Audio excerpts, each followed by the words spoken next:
Hello, Internet. No, that's Tiff's line. Hello, everybody. Now I'm being Eduardo. Good morrow, gamers. We'll work on it. Hi, this is Angelus. This is my first solo flight at video content production. This is going to be what all the cool kids are doing these days. I am doing an Essen preview, i.e. that stuff that's at Essen that is blowing my mind or at least piquing my interest in some way. So how did I go around picking a favourite few? Well, first off, I used Tabletop Together's fabulous app. It helped me whittle down from about 900 games to close to 100. Then further research on that, I was able to determine around about 30 games that really piqued my interest. But when I tried doing a dry run of that, I was monologuing at the camera for well about 20 minutes, and that, I mean, I like listening to myself, but I'm pretty sure the internet does not. So I went back to the drawing board, and I looked, and I got myself down to 15 games. Now, there are some notable exclusions, including I haven't included any game that I kickstarted, but I'm expecting to see at Essen. I haven't included expansions, and I have not included things that were only available for demo. So the idea is, can I get it at Essen and take it home with me? Now, a good thing is, by focusing on around 15 games, I'm much more likely to get under the weight limit in order to get them home. Australia is a very long way away from Essen, Germany, so I don't have a top 15. I'm not going to give you a list because I haven't played these games. I don't know how much excited I will be about them after having played them. So instead, I have a fun little bag here, and in this bag, I have all 15 items. I'm just going to draw them out randomly, so there's no favoritism here. And it's not going to be like, well, one publisher gets famously discussed at the end of every list because they happen to start with a Z. Z, you heard me. Fight me. First off the rank. Well, I'm on board with the Chartres Stone hype train. It is a legacy game, and I, like many people, liked Pandemic Legacy. I attempted to play Seafall, but it sat on my shelf for over a year before I gave up and moved it on. Just simply could not find the people wanting to sit down and play it. Now, I'm excited for Chartres Stone in a way that I wasn't excited for Seafall, and that's largely because it seems to me they've resolved a number of the more notorious complaints I've heard of Seafall. One of them being the playtime of the individual games. So rather than 2-ish hours or so, the single instance of a game has gotten down to, from my observation, about an hour. And I think that will help make it more accessible to more players rather than this big, heavy, legacy-style game in a setting and series that no one's heard of. Chartres Stone. Next, we have, whoops, there's 2 here. One back in the bag. We have Outlive. Now, Outlive is, if you haven't already seen, it's a post-apocalyptic survival game with the emphasis on survival building, and it's been described as the Euro survival game, where basically you are manipulating workers around on a field in order to collect resources and do tasks, and that's exactly what I like. I like the idea of being able to rebuild after a collapse. I like the idea of sort of manipulating resources and interacting with other players, and you've got your own little pocket of civilization just down here. But the rebuilding is a rewarding game experience for me, so that's why I'm really looking forward to seeing Outlive. So next we have Harvest Island. Now, Harvest Island is one of many games that I find interesting that are coming out of the collective of designers from Taiwan and Japan. They tend to come together as a semi-collective. Harvest Island grabbed my interest because it's it's farming and it's set collecting, and those are things that are interesting mechanically to me. But there's a weather deck, I think it is, and you are trying to anticipate the type of weather so you can harvest with great timing.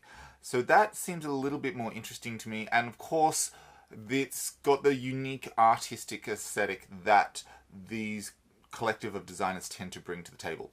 So I'm going to look forward to Harvest Island and see what it does for me. And now we have... Well, this one was going to be on a number of people's lists. It's Merlin, the latest Feld. It's a Queen game and was on Kickstarter, or is still going on Kickstarter. I stopped paying attention. And that's specifically, I stopped paying attention because I didn't want to have to bundle a second game in. Shipping to Australia is just exorbitant, so 2 big strikes for me, to be honest.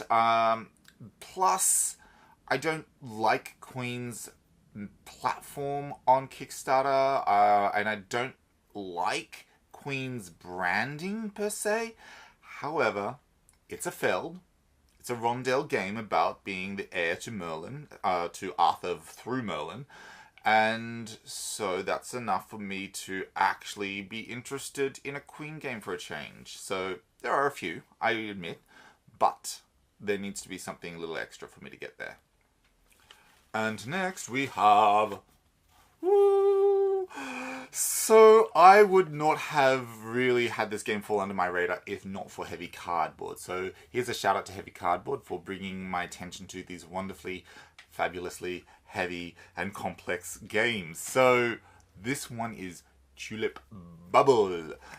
I don't know why I didn't pay attention to this in the first place. It's economic speculation about the massive financial bubble that occurred in the 16th century in the Netherlands, and it's a fascinating historical event for me as someone who actually studies political economy to a minor degree.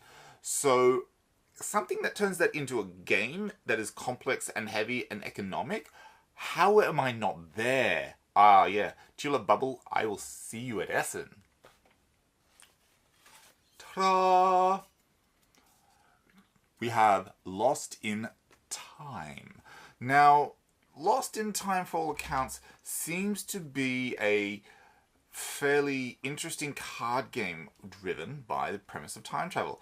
There are 3 different modes, and mostly there's a junior mode, there's a standard mode, and there's a solo play mode. Obviously, I'm interested in the standard mode because you're traveling back in time to fix some shenanigans that have been happening, which is affecting the continuity of the timeline. Your task is to correct that, but things you do in the past can affect you in the future, and I love that concept. It reminds me a lot of the Continuum role-playing game, and that is just one of my most explicitly, wonderfully high conceptual role-playing games there is out there. So a board game that can offer that kind of dynamic, I'm really keen to check out. And I don't know what number this is, but it is upside down for a start. London. Now, this should have been a no-brainer for me. I mean, it really is.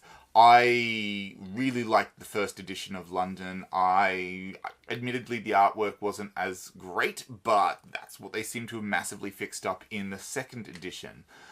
I will be getting this at Essen, largely because I can't get it in Australia, and I won't be able to get it in Australia until there is effectively a second print, because there's been an issue around importing the game due to a limitation on the wood type. So all I can do is grab it overseas and bring it home for my own little lonesome. London, looking forward to you.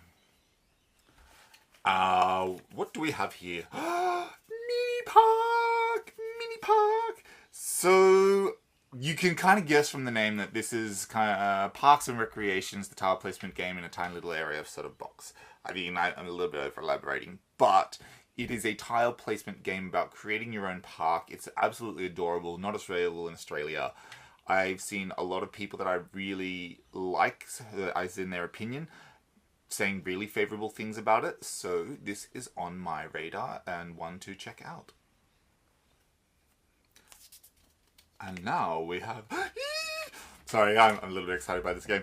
It is Agra.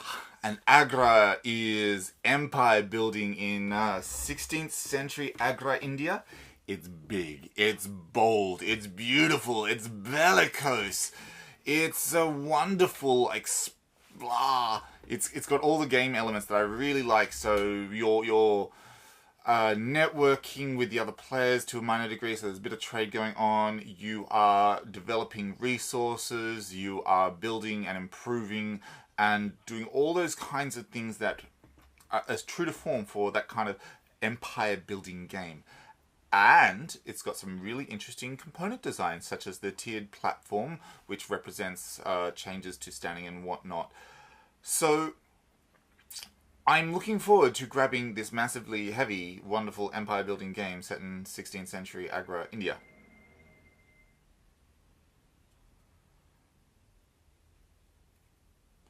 Azul! Thematically, it deals with the visit of King Manuel I to the Alhambra in, I think it was the 15th century. And he was so impressed by this display of the Moorish azulejos, and I probably pronounced that terribly, the tile work that was on the palace, that he ordered for it to be done in the Portuguese palace himself. And this is mostly an abstract game where you are collecting tiles and placing them onto a little matrix of yours to try and score in a semi-layered way. Now, if it was just the tile collection, I would have been like, yeah, this is cool. But it's that intricacy of scoring, like this first and second order level of scoring, that has really captured my interest. It's got a level of complexity and a second thought that I need to check out. So, Azul! And if you're not saying it that way, I don't want to be your friend. Azul! Sorry, I got really excited by this game when I saw the high concept. It touched me in a special way, because this one is about rescuing books from the burning of the Great Library of Alexandria. Now, I understand there's at least 3 games being developed with the same premise, but this is the one that's out there, so sorry. And I understand there's a level of meanness that you can have with this game, where you can affect other players and hurt them in their attempts to rescue stuff. But I know that on a visceral level, I'm going to get pained at the idea of having to make choices around what gets lost, because that's how I'm going to see it. I'm not going to see what gets saved. I'm going to be like, oh, these things lost to the pages of ashes of history. So, just simply for that experience alone, I have to get my hands on this fun little game. This is Odious. I have probably pronounced that wrong, but I think everyone is at the moment who is not the publisher of Pearl Games. Anyway, this is a game where you have an island society which is a little bit Atlantean, but not explicitly so. And there are elements of your previous civilization that are sort of resurfacing or available deep underwater. And so you have to organize deep diving expeditions to acquire these treasures. Now, you only have limited amounts of oxygen in how you can go about this. And it reminds me of Deep Sea Adventure, but made into a big box game. And that is pretty interesting. So I'm going to give this one a check out. Aha! This is Soul, Last Days of a Star.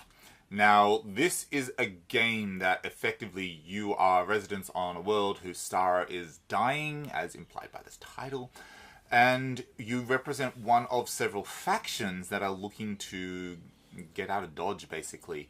In order to do so, you must collect, gather, and send a certain amount of energy back to your enclave back at home. Now, I don't know much more about it than that, but the box art has really drawn me in, and I'm really keen to see how they bring this grandiose theme to the table.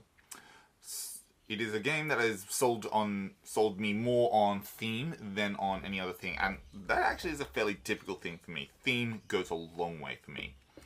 So Soul, we'll see you there. And this one's probably going to be the heaviest game I get at Essen, and it is a Spieltage game, so that's almost synonymous. Antiquity. My gosh, the reprint is out. Now, Antiquity, if you don't know, is a game that has urban development and civilization development in kind of like the early Middle Ages. But what will happen is your development leaves toxic pollution.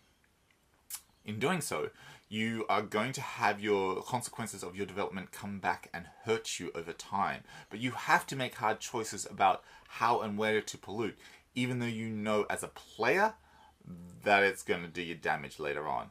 It is a game that notoriously tries to kill you.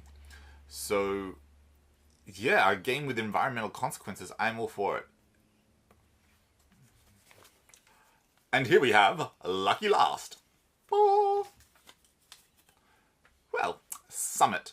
Summit, many of you have possibly heard about this. I encountered a Summit first at Origins, and it is a game about mountain climbing. Primarily, it is a cooperative game, but you do have a competitive mode.